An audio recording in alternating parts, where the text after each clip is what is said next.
CJ Peterson, and welcome to The Journey is Real, where we talk to real people with real passions who share a real portion of their heart. Today, my guest is Sherry Hall, and she'll be talking about breast cancer. Thank you for coming on today, Sherry. Thank you so much for having me. Awesome. Well, in doing some research, I ran across some certain statistics I thought we'd kind of talk about a little bit before we start and jumping into your journey. They are about 1 in 8 U.S. women will develop invasive breast cancer over the course of a lifetime. That sounds pretty high to me. Yeah, it's crazy high. I mean, and with all of this research and money going toward research, I don't understand why it's not lower. Do you know what I mean? Or if they can't find out what's triggering it or anything like that. Yeah, I mean, it's something that touches us all, and I think anyone that you speak to really has some sort of experience with either themselves or someone they know who's had a battle with breast cancer. So it reaches us all in some way, I think. Right. In 2020, an estimated 276,480 new cases of invasive breast cancer are expected to be diagnosed in women in the U.S., along with 48,530 new cases of non-invasive breast cancer. Again, to me, that seems high, but yeah, it just shows how much it touches everybody around you. Right. Not you yourself. This one kind of surprised me. About 2,620 new cases of invasive breast cancer are expected to be diagnosed in men in 2020. Man's lifetime risk of breast cancer is about 1 in 883. Yeah. A little known fact there. Yeah. That surprises a lot of people. That really did. It kind of took me back on that one. About 42,170 women in the U.S. are expected to die in 2020 from breast cancer. Way too many. Very much so. For women in the U.S., breast cancer death rates are higher than those for any other cancer besides lung cancer. And then one more, as of January 2020, there are more than 3.5 million women with a history of breast cancer in the U.S. This includes women currently being treated and women who have finished treatment. Again, it just blows my mind. It does. Yeah. It's easy to, and when you hear numbers like that, it's easy to understand why we all have some sort of experience with it, I think. Now, you guys did a video a while ago, and in that there were 4 women who have battled breast cancer. Those are all. Could you tell everybody a little bit about that video? So the lip dub you're talking about was our first sort of event that we had at my work, where I work, to help raise awareness about breast cancer. And that came about that year because we had 2 team members who were diagnosed that year with breast cancer, almost at the same time, just in our little work family. And it hit us all hard, because we're very close. And it was right in front of our faces. You hear those numbers 1 in 8, and they're real people. But suddenly when they're your friends, your family, your loved ones, you process it in a different way. You put a face on something that's actually scary. It's scary. And,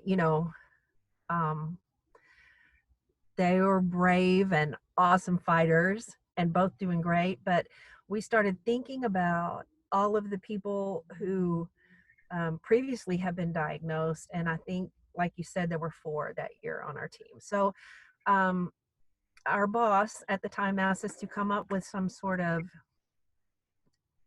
event for October, Breast Cancer Awareness Month. And the lip dub just sort of popped into my mind one night. We were all kind of brainstorming, trying to come up with something. And so I pitched it to the team, and they said, yes, let's make it happen.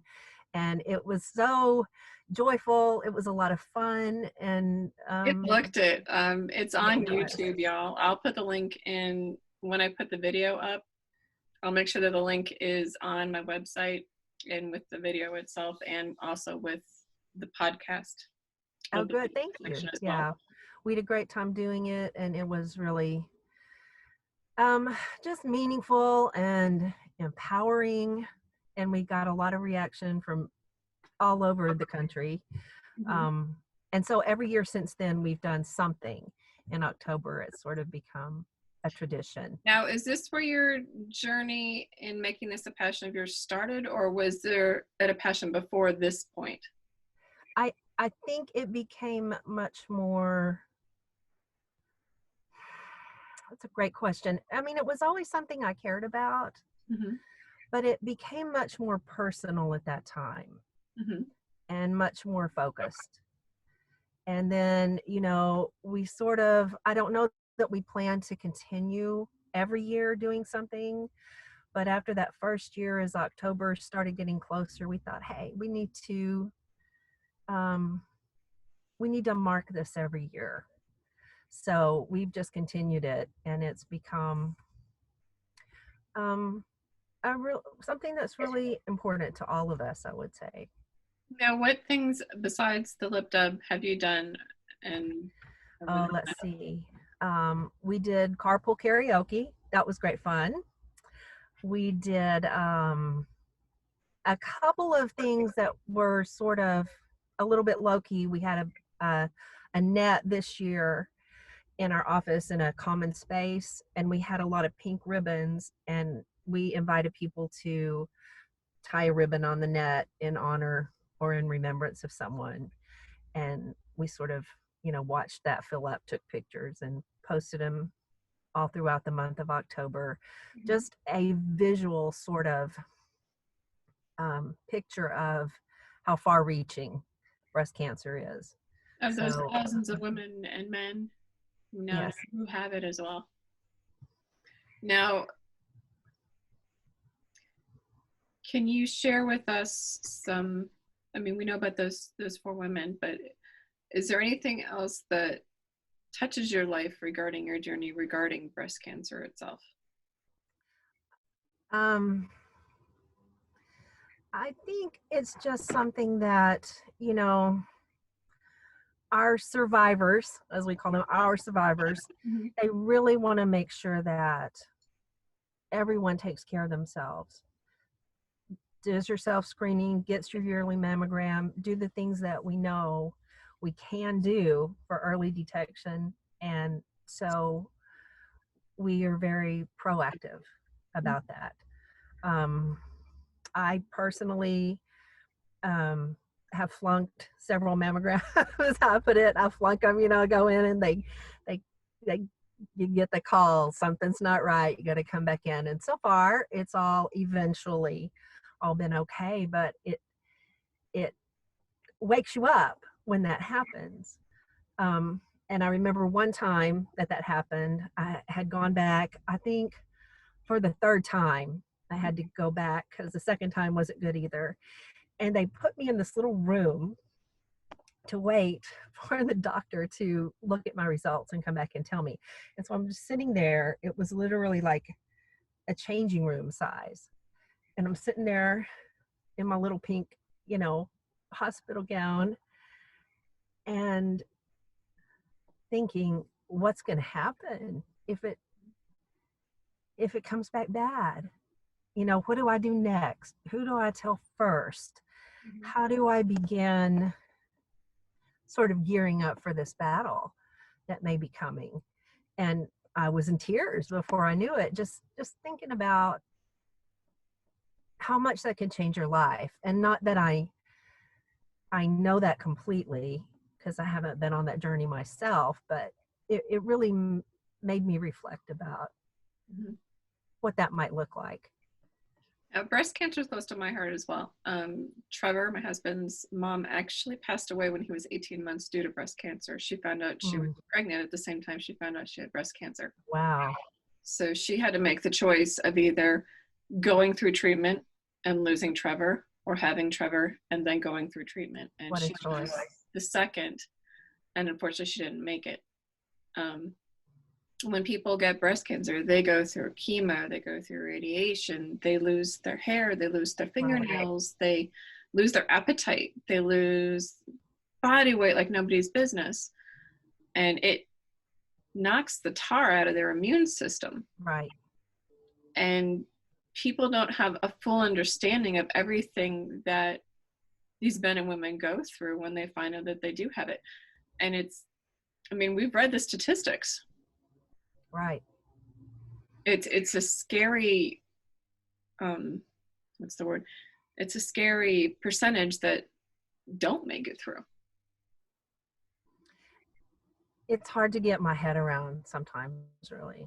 Mm-hmm. Last year, one of my best friends of over 40 years was diagnosed with not breast cancer, but stage 3 ovarian cancer. Mm-hmm. And so we were talking about chemo. We started the process of, going to be with her, a few of us taking turns to go and sit with her while she had her treatments. And it was really quite something, as you described. It was a new experience for me. I mean, I know that I had an idea in my head before that of what chemo was. But I remember that first day I was with her, known her since junior high, been through all kinds of things together.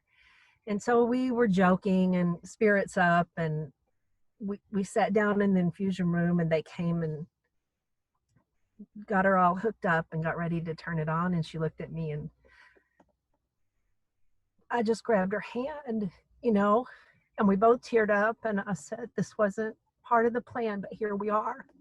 We're going to do this. So it sneaks up and hits you in different ways. Mm-hmm. The reality of it is played right in front of you. Right there. Absolutely. Mm-hmm. Now, you mentioned a couple different things that you guys do. You mentioned the netting, you mentioned the lip dub, you mentioned a couple other things. There's something you guys do in particular regarding scarves. Can you explain to people what that is? The scarves they really started separately from the breast cancer awareness. I was at my mom's house. This was they were about the same time. It was about 6 years ago now. And she was in full clean out mode, and she was trying to give me this stash of yarn that she had. And I said, Mom, I don't know how to crochet or knit or anything. She said, sit down there on the couch and I'll teach you. So she taught me how to make a scarf, and I took all that yarn home, and it was an SUV sized pile of yarn. So I started making scarves. And, that year, everyone I knew got a scarf. Everyone I knew got a scarf. Merry Christmas, happy birthday. Yeah. And at some point, they're like, we're good on scarves. Okay, no more scarves. So I still had a lot of yarn left. And I had seen a story where some people were putting scarves out for people who might be on the street and in need of a little warmth. So I started doing that with one of my sons. And we have kept that up for every winter. We distribute scarves. I just crochet all year. We put them out. And it just has really taken off in a exciting way.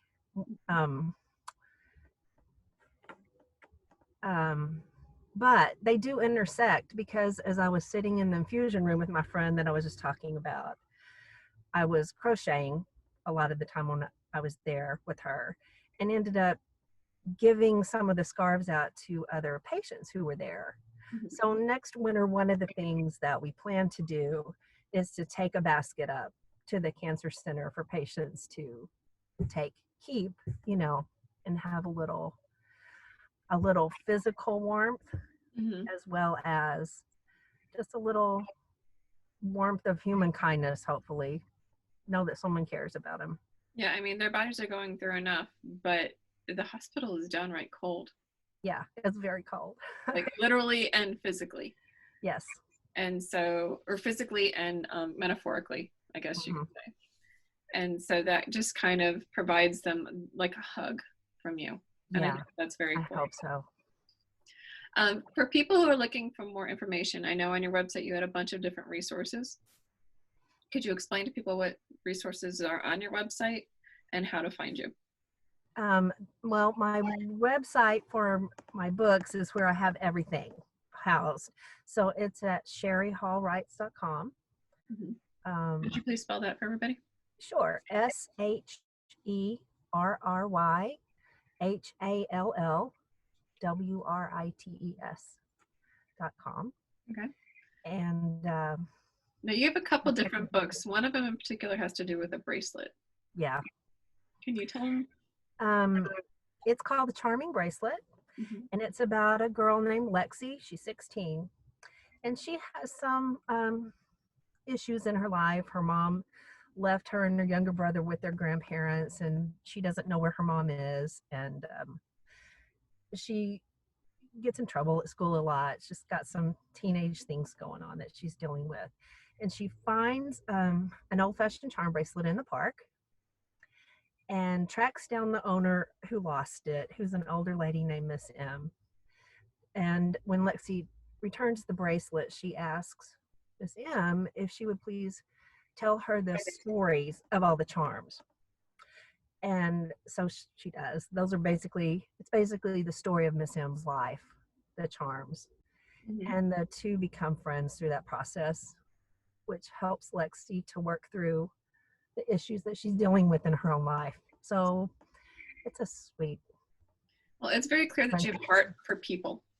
And we at the Journeys World love that. We love people with heart and we love people with passion.